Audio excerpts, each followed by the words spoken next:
Puluhan rumah di Ahuru, Ambon rusak diduga dampak proyek bendungan PT Jaya Konstruksi. Puluhan rumah di kawasan Ahuru, RT 001 RW 003, Kelurahan Waihoka, Kecamatan Sirimau, Kota Ambon mengalami kerusakan.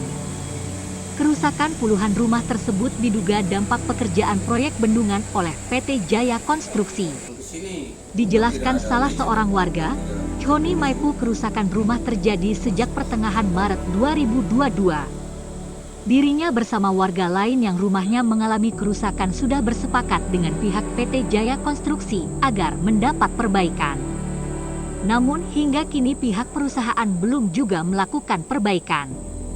Rumah darurat yang dijanjikan juga belum dibangun. Pantauan tribunambon.com sekitar pukul 18 WIB di salah satu rumah warga, terlihat banyak retakan pada dinding rumah. Nampak juga lantai rumah yang ikut terbongkar.